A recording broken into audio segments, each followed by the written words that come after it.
पुढची बातमी बघूया। टिटवाळा ड्रग्सच्या प्रकरणामध्ये सध्या एक मोठी अपडेट हाती येतेय।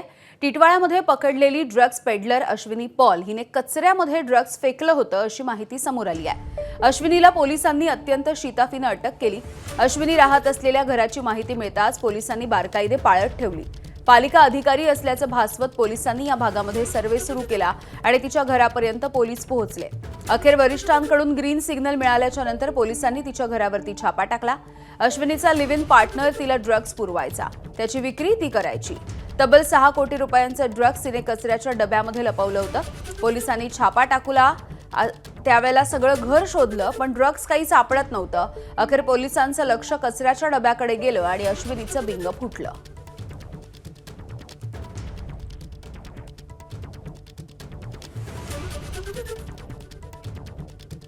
मुंबई अंमल पदार्थ विरोधी पथक थेट टिटवाळ्यामध्ये पोहोचलं होतं आणि टिटवाळ्यामध्ये जवळपास त्यांनी पद्मावती रॉयल्स ही इमारत आहे, या इमारतीमधील रूम नंबर 705 जर आपण पाहिला तर या ठिकाणी अश्विनी पॉल नावाची महिला जी आहे ती याच रूममध्ये राहत होती।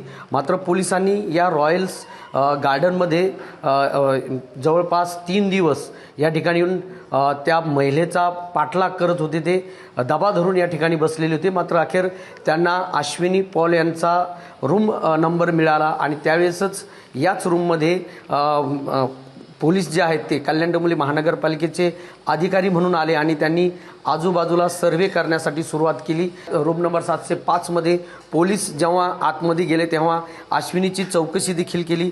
त्यावेळेस अश्विनीने ती बाला आहे, डान्स बारमध्ये काम करते अशी देखील माहिती दिली।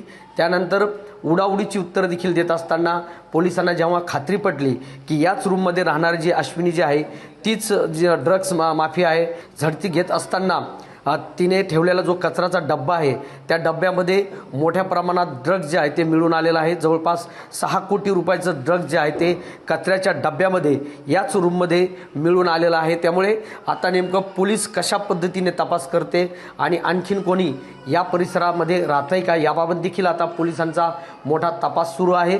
अश्विनी ही मूळची पुण्याची रहिवासी असल्यामुळे पुण्यामध्ये देखील आता पोलीस तिच्या मूळ घरी ज्या ठिकाणी तिचे नातेवाईक आहेत त्यांची देखील चौकशी करणार असल्याची माहिती आपल्याला समोर आलेली आहे। कॅमेरामन अभय त्रिपाठीसह सुरेश काडे, एबीपी माझा, कल्याण, टिटवाळा।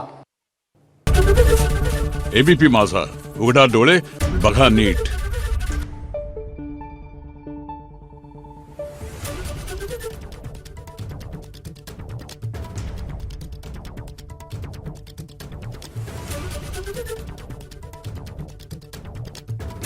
Thank you.